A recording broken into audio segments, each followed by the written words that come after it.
fellow Rangers, welcome back to the last episode of the FW190 build. Yes, she is finished. FW190 is finished, and that's obviously, it is well known on this channel, if you are a returning viewer, that I always do a history video and plus what I'm going to be building next.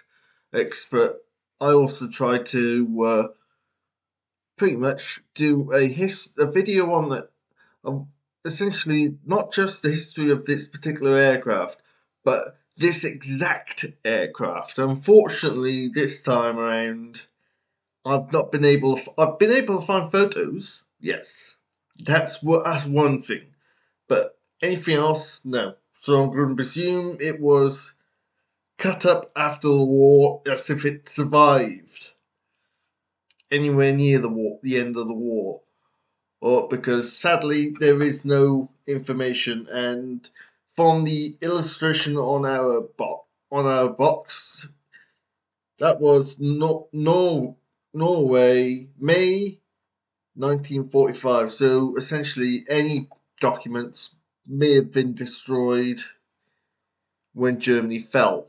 So unfortunately, we got nothing. But there are some photos that survived of the pilot and of the actual aircraft. But anything other than that, I've not been able to find anything. So sadly, it's the way it is. If you do have any information on this particular FW190, then please by all means get in touch at the Lone Ranger email.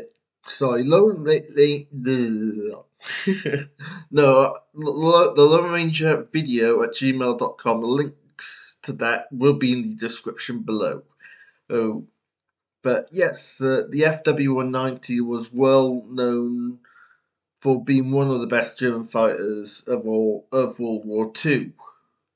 Essentially, some people say that if they stuck to aircraft like the Bf-109 and the FW190, things may have been different, but thank goodness they didn't, because things would be quite different.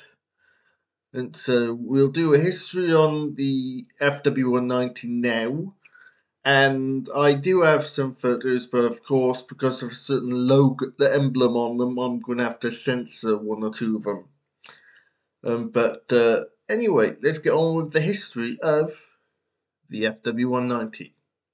The Focke-Wulf FW190, nicknamed Werger, Shrike, is a German single-seat, single-engine fighter aircraft designed by Kurt Tank at Focke-Wulf in the late 1930s and widely used during World War II.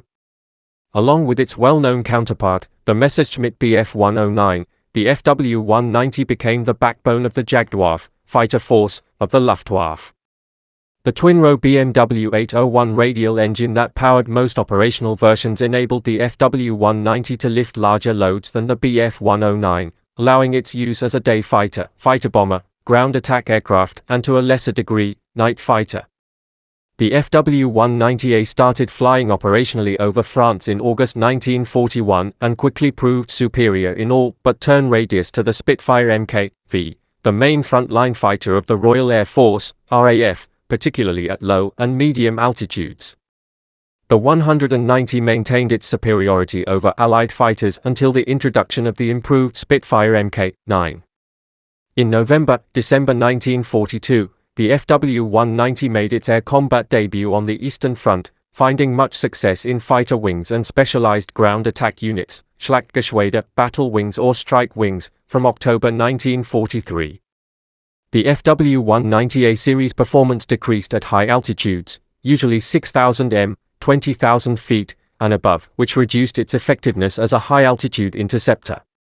From the FW190's inception, there had been ongoing efforts to address this with a turbo-supercharged BMW 801 in the B model, the much longer-nosed C model with efforts to also turbocharge its chosen Daimler-Benz DB603 inverted V12 powerplant, and the similarly long-nosed D model with the Junkers Jumo 213.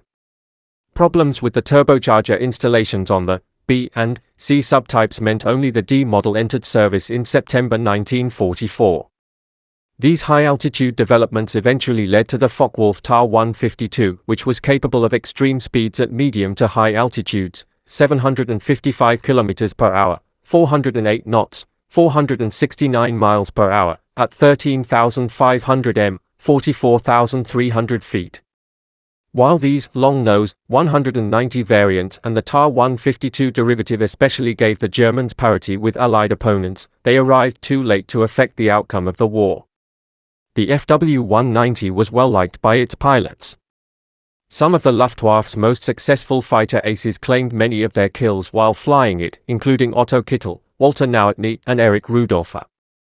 The FW-190 had greater firepower than the Bf-109 and, at low to medium altitude, superior maneuverability, in the opinion of German pilots who flew both fighters. It was regarded as one of the best fighter planes of World War II.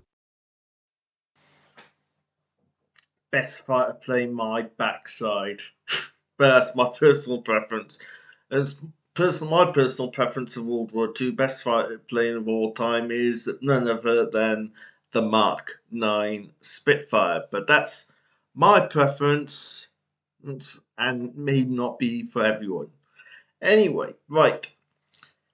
Like I said, I've managed to find photos of the pilot and of our actual FW-190, but sadly, no information. I've not been able to find anything other than the photos, which I'm still quite surprised that I've been able to find photos of our FW-190. So we will have them on the screen now, and then we will put this build to bed, essentially.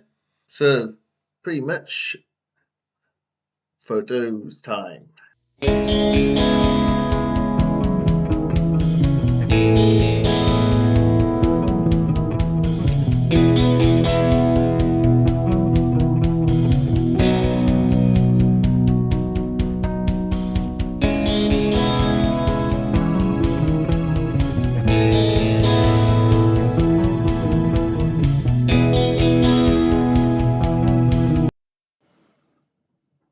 Right, fellow Rangers, that is it for this, essentially our FW-190 build. It was quite surprising that I was able to find any photos of our FW-190 in the reality, actual real photos of it. As of course, near the end of the war, records essentially, a lot of them was lost. So we don't know exactly what happened to FW-190. It could have been shot down in action. It could have been destroyed afterwards on the ground. Anything. It could have been one of the ones that got taken to America for evaluation and then lost, because there was one or two that was lost on landing in America. But unfortunately, we don't know. And essentially, that is it for our FW-190 build. Right. I'm not affiliated with this charity, but I like to make a point of saying about it because it's a charity that supports something I personally value very, very highly, and that is not help for heroes, Models for Heroes. Essentially, they help out veterans with PTSD and stuff like that through the aid of model kit building. So far, at the moment, since looking at their website last, they have built over 12,000 model kits. It is an amazing charity, and obviously it's a charity, so they need help. And there's 3 ways of supporting them. And it's not just money only, and that's it. No. This is why I like this charity. Yes, of course, if you can afford it financially, yes, you can. But there's 2 alternatives to that which I quite like. Let's say, for example, you got a kit. You're not likely to build it ever. So rather than it sit on your shelf, gathering dust, doing nothing, you can donate it to Models for Heroes and they will build it.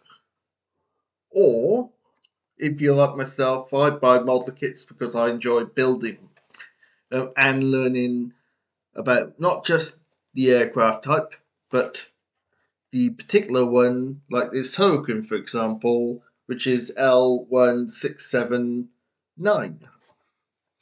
When I do come around to actually doing this one, I'll be doing some history research on this one. And so, because I'm not part of the Airfix Club,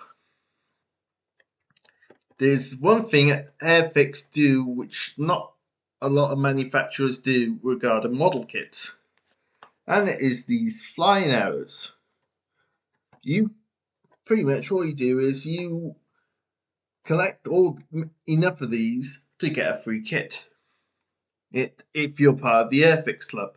I'm not part of the Airfix Club, so what I'm going to do is, and this is what you can do as well, you can donate these flying arrows to Models for Heroes. It's not costing you anything. It's not costing anyone anything because they can redeem these flying arrows and get a kit from there. Pretty much, they can get a kit like this once they get to a certain number of flying arrows as saved or whatever. And it's why I, in all honesty, quite like it because the fact is, it's not just money. Because obviously times are hard, but we won't go there. That's why we come here to get away from that. Anyway, if you have enjoyed today's video, please hit that like button as it is very much appreciated. Also, if you're new to the channel, this is your first video with me, please consider subscribing to the channel. As essentially,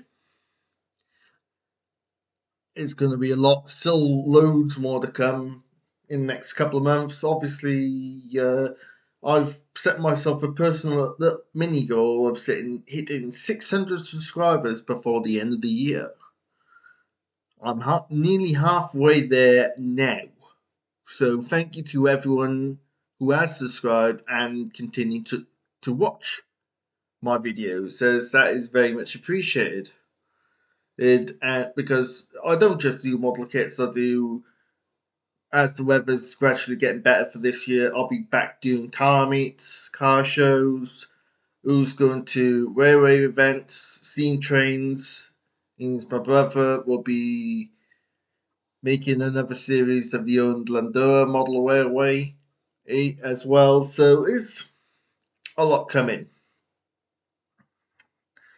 And so, again, please consider subscribing, as it would be so much appreciated if you've made it this far. Thank you. Right. That age-old question, if you've been watching the model kit series, is you're going to be wondering, is this moment in time I always go, what am I going to do with all this spare time? Yep, it's the Bolton Paul Defiant Mark 1. And boy, this is going to be an interesting kit. I've never built anything like this. I've done the FW190 before, many years and moons ago. But never one of these. Never one of a Bolton Paul Defiant Mark 1. And there's a lot of interesting history regarding this aircraft, which is on the cover. So, take care, my fellow Rangers, and this is the Lone Ranger signing out.